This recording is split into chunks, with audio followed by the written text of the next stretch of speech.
Olá, minha irmã, eu sou o Padre Marcelo da Diocese de Taubaté. Hoje é dia 31 de julho de 2023. Vamos lembrar o que nós ouvimos ontem na missa, 17º domingo do tempo comum. No Evangelho, Jesus fala que o reino dos céus é como um tesouro escondido no campo, ou ainda como uma pérola preciosa. E quem encontra esse tesouro ou esta pérola vende tudo o que tem para adquiri-los. E Jesus conclui dizendo que o mestre da lei, isto é, aquele que interpreta a palavra, o conhecedor da palavra, que se torna discípulo do reino de Deus, do reino dos céus, é como um pai de família que vai tirar do seu tesouro coisas novas e coisas velhas. O que quer dizer? Que ele vai tirar da palavra de Deus, do Antigo Testamento, que o mestre da lei era mestre do Antigo Testamento, novas coisas. Jesus está falando da novidade do Evangelho, desse tesouro escondido no campo. Vamos meditar então sobre a interpretação bíblica, visto que o cristianismo nos convida a interpretar a Escritura, Antigo e Novo Testamento, de um modo todo peculiar. Bora refletir.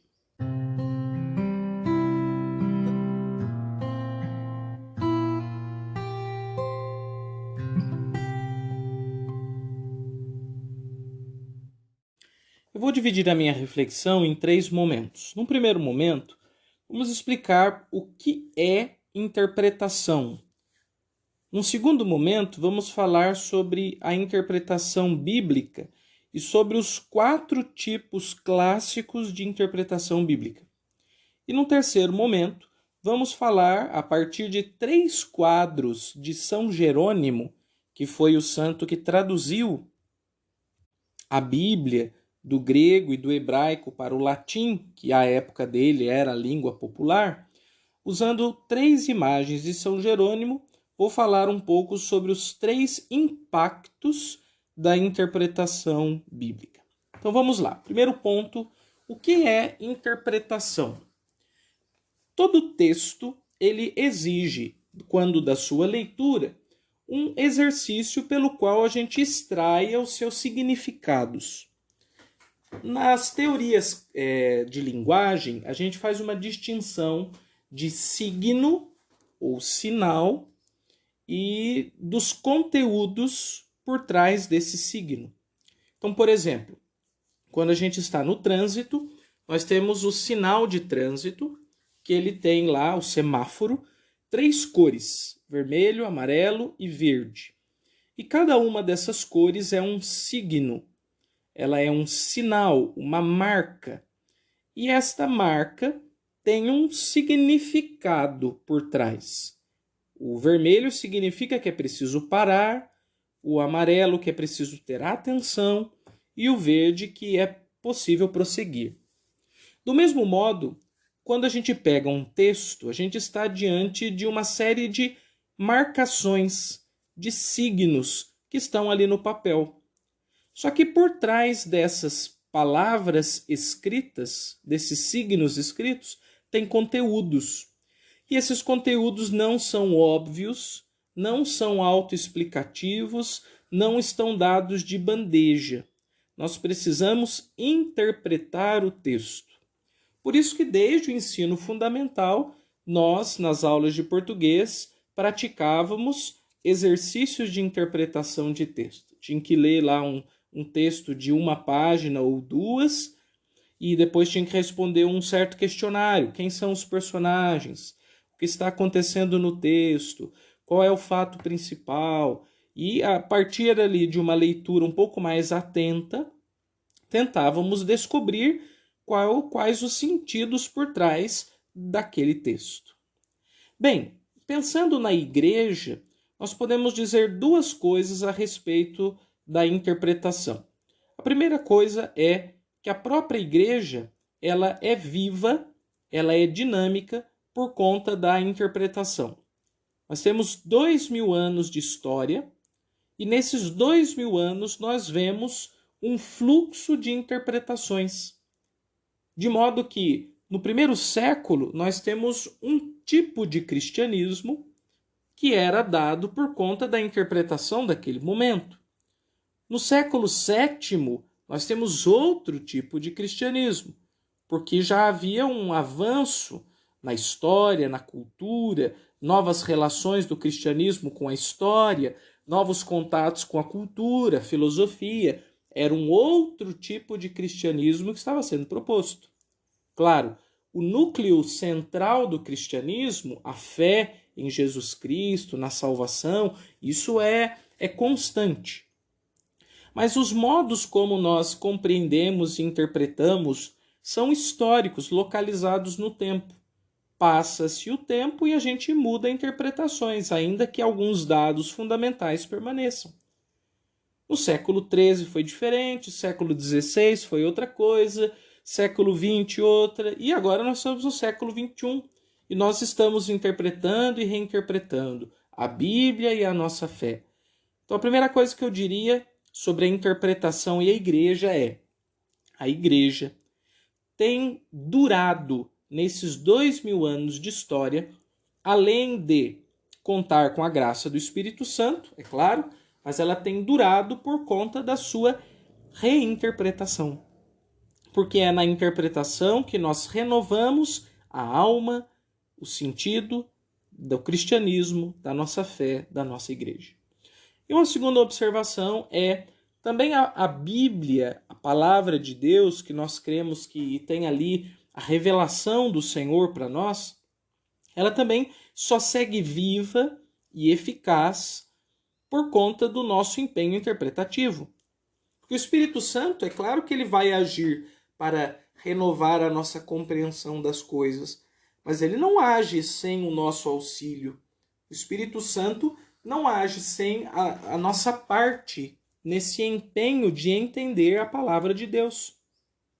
Então, a Bíblia, ela se mantém significativa e eficaz por conta das interpretações que ela vai recebendo ao longo do tempo. Então, o que é interpretação? Interpretação é o esforço por entender o conteúdo dos textos, de modo que os textos se mantenham vivos, ativos e, por isso, garantam que a igreja também esteja viva e renovada. Bem, diante disso, então, como fazer a interpretação bíblica? Existem muitas correntes, mas eu vou citar aqui o esquema clássico da interpretação bíblica em 4 tipos. O primeiro tipo é a interpretação chamada literal. E ela não é uma interpretação isolada, ela é o que a gente pode chamar de uma interpretação de base. O que isso significa? Que todas as interpretações devem estar fundadas sobre essa primeira. É claro que, se uma pessoa fica interpretando só a letra, ao pé da letra, isso entra naquilo que nós chamamos de literalismo, que é o início do fundamentalismo.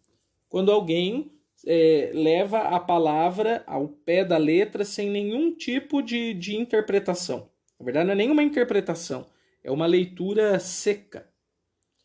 Por um outro lado, e o fundamentalismo a gente deve tomar muito cuidado, porque ele é perigoso. Mas por um outro lado, a gente não pode simplesmente pegar o texto e tirar dele qualquer coisa. O texto tem conteúdos que são dele. A gente não pode inventar do zero, desprezando o texto, um sentido. O sentido precisa estar ancorado no texto. A gente até consegue extrapolar no sentido de avançar as compreensões com o auxílio das ciências e de outros textos, fazendo intertextualidade. Mas a gente não pode abandonar o texto original. Por isso, o primeiro tipo de interpretação, que é a literal, é o mínimo que a gente faz de um texto bíblico. Na prática, seria o seguinte: quando você for começar a ler um texto bíblico, leia um trecho e se pergunte: o que esse texto diz? Não pule direto para aquela pergunta de o que Deus está falando nesse texto. A primeira pergunta é só do texto. O que é que essas palavras significam? Quais os personagens? Quais os verbos? Quantas partes tem esse texto? Quantas cenas estão acontecendo nesse trecho? Então, faça uma análise textual. Isso é a interpretação literal. Um segundo tipo de interpretação nós chamamos de interpretação espiritual. E essa é a mais comum de a gente ver as pessoas que leem a Bíblia fazerem. No que ela consiste? Consiste em você tentar identificar, a partir do texto bíblico, o que será que Deus está falando para a minha vida? O que será que Deus está dizendo ao meu coração? Ela usa o texto muito como um texto simbólico. Por exemplo, nós lemos aquela passagem da samaritana que vai buscar a água no poço e conversa com Jesus. E daí nós interpretamos ali que eu tenho sede de Deus. E que eu sou como a samaritana. E eu peço a Jesus, dá-me de beber desta água. Eu me envolvo com o texto, eu me envolvo com as personagens, eu me envolvo com o significado e de repente não é só mais a samaritana e Jesus, mas sou eu e Jesus. E a sede não é mais a sede dela, é a minha sede diante dos meus problemas, diante da minha angústia, diante do meu desejo e assim vai. Isso é uma interpretação espiritual. Um terceiro tipo de interpretação é o que nós chamamos de interpretação moral. E ela também é feita por muitas pessoas que leem a Bíblia com certa frequência, só tem que tomar cuidado para não cair numa interpretação moralista, de pode e não pode. É muito mais do que isso. Trata-se de tentar descobrir caminhos de ação para o nosso cotidiano. Então eu leio o texto bíblico e me pergunto, o que esse texto me leva a fazer? O que eu posso pôr em prática a partir do que eu li? Onde eu posso aplicar esse texto que eu estou meditando? Isso é uma interpretação moral. Ela envolve a ação, ela envolve a prática. Então, sobre ela eu diria duas coisas. Primeiro, é preciso tomar cuidado para não ficar moralista, ou seja, acusando os outros, que está todo mundo no pecado, no erro, e só a gente está certo. Ou então ficar cobrando a gente de viver uma coisa que precisa ser bem colocada, porque o Evangelho foi escrito há 2000 anos atrás. Eu preciso interpretar o Evangelho. Como eu posso viver isso hoje? Não é só transportar o Evangelho para agora, não é tão simples. Porque o mundo do Evangelho era outro. Nosso mundo é completamente diferente. Aplicar o Evangelho exige interpretação. E essa interpretação é o que a gente chama de moral. Mas uma segunda coisa que eu diria é importante que a gente pratique isso, para que o nosso encontro com a palavra não seja só um encontro de afetos, que é o encontro do coração, da interpretação espiritual. A gente tem que pôr em prática o que a gente está lendo. E um quarto tipo de interpretação, ela é chamada de escatológica. Escatologia significa o estudo ou a meditação das coisas últimas. Tem a ver com o fim dos tempos, com a renovação de todas as coisas em Deus, a recapitulação da criação em Cristo. Cabeça da história, cabeça da salvação. Essa interpretação consiste em observar assim, o que esse texto está me falando das coisas últimas. O que esse texto está me indicando do plano de Deus, da realização do reino. Por exemplo, no evangelho que nós lemos, Jesus mesmo faz uma interpretação escatológica da parábola dele. Então ele diz assim, o reino dos céus é como uma rede lançada ao mar que apanha peixes de todo tipo. Os pescadores puxam a rede para a praia, recolhem peixes bons em cestos e jogam fora o que não presta. Agora Jesus interpreta escatologicamente. Assim acontecerá no fim dos tempos. Os anjos virão para separar os homens maus dos que são justos e lançarão os maus na fornalha de fogo. E aí haverá choro e ranger de dentes. Então é interpretar com a Bíblia o reino de Deus, os sinais e as esperanças do reino. Porque diante do nosso cotidiano, da nossa vida, a gente tem muitos sinais do anti-reino. Isto é, do mal, da vitória do pecado, da vitória da injustiça, do poder das trevas. Mas a gente lê a Bíblia para renovar a nossa esperança. Olha, o reino de Deus está acontecendo, ele é fermento na massa, mas um dia ele vai se realizar plenamente e nessa realização vai acontecer isso. Por exemplo, nesse texto que a gente leu, os homens maus serão separados dos homens bons. Isso é uma interpretação escatológica. E aí eu chego no terceiro ponto da minha reflexão. Pois por que é importante fazer essas múltiplas interpretações? Reparem, não existe uma interpretação única, definitiva de um texto bíblico. É justamente a multiplicidade das interpretações, desde que feitas, com honestidade, dentro dos critérios da fé, não é só delirar em cima do texto bíblico, mas fazer um esforço mesmo de compreender o sentido do texto.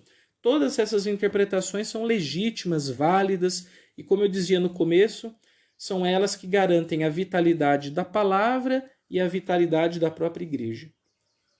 Então, por que nós interpretamos a Bíblia? Nós interpretamos a Bíblia para interpretar a nossa vida.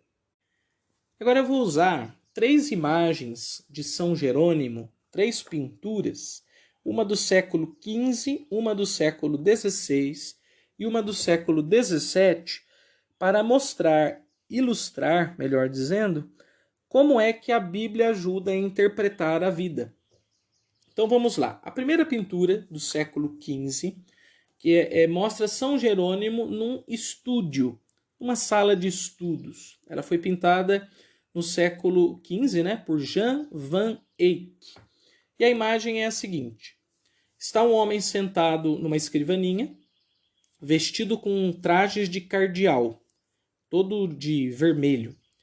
São Jerônimo, na verdade, era uma espécie de eremita. Ele morava muito em cavernas, em lugares distantes, para manter uma vida recolhida, monástica, de estudos. Mas ele é representado algumas vezes vestido de cardeal porque ele foi conselheiro do Papa. Então, por conta dessa proximidade com o Papa, ficou uma espécie de referência de que Jerônimo seria como um cardeal. Ele está lendo um livro, a Bíblia, provavelmente, e em cima da sua estante existem vários outros livros de diversos tamanhos. É interessante observar nessa pintura a relação do livro bíblico com os livros humanos, os livros da nossa cultura. A Bíblia não é um texto fora da cultura. Ela nasceu numa cultura específica, judaica, semita, e ela se desenvolveu depois com a presença de Jesus no cristianismo, desenvolvendo um cristianismo, e ela vai dialogar ao longo da história com a filosofia, com a arte, com as outras religiões. A Bíblia, ela é um texto que fala da nossa cultura, da alma humana e fala de Deus. Por isso ela é um texto de interlocução ou de diálogo com os nossos diversos saberes. Nós usamos a Bíblia como um texto junto de outros textos. E isso dá um significado para a Bíblia. Não que a Bíblia seja um texto científico, ela não é. Não que ela seja, para nós que cremos, uma simples literatura, porque para nós ela é palavra de Deus. Mas se a gente colocar a Bíblia para dialogar com as ciências e com as literaturas, muitas coisas fecundas surgem dali. Por isso hoje em dia já se fala de uma teologia da literatura, de uma teologia da ciência, diálogo, fé e razão, o diálogo interreligioso, porque a Bíblia está sempre conversando com outras tradições e apontando caminhos, mostrando luzes, nos ajudando a ter critérios de discernimento do bem e do mal.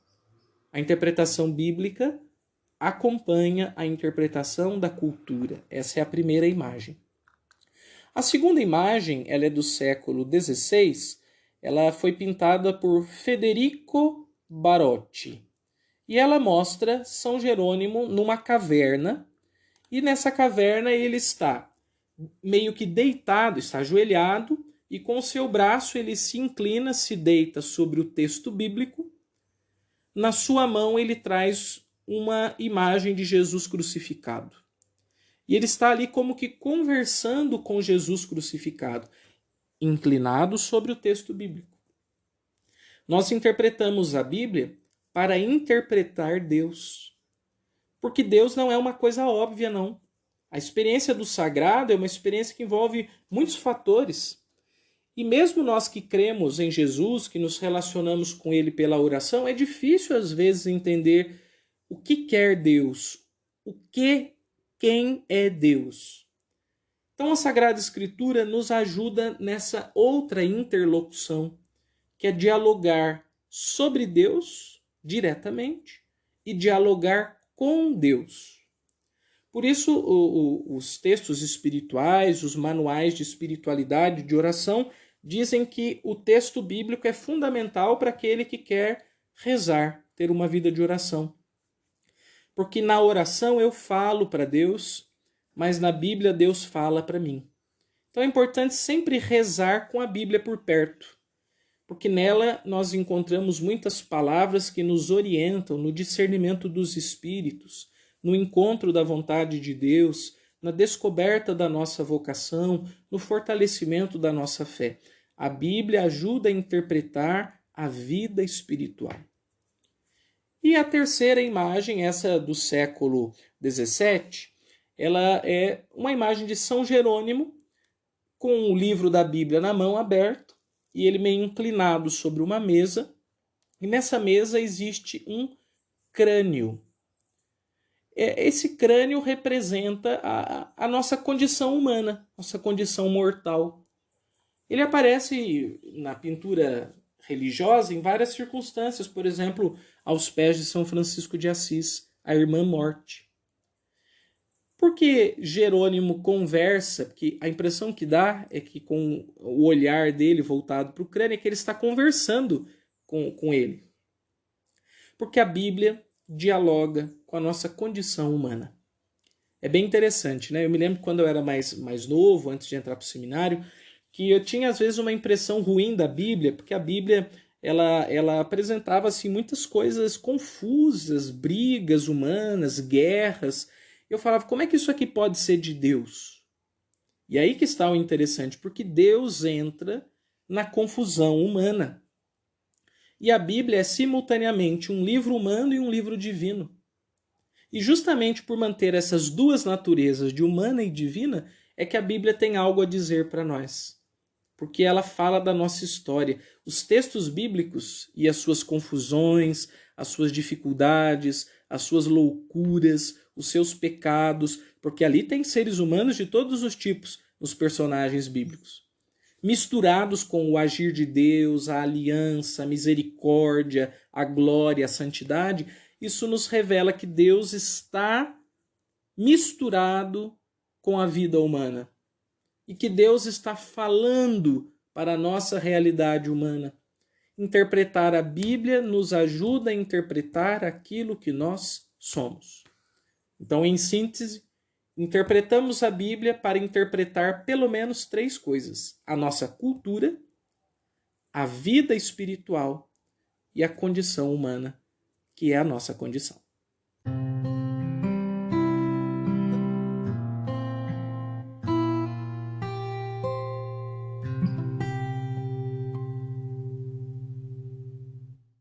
Nós estamos começando mais uma semana. Eu gostaria de propor a você que, baseado nessas 3 imagens que nós meditamos, você procurasse descobrir o seu interesse bíblico. O que você gostaria de descobrir e aprofundar mais através da leitura bíblica?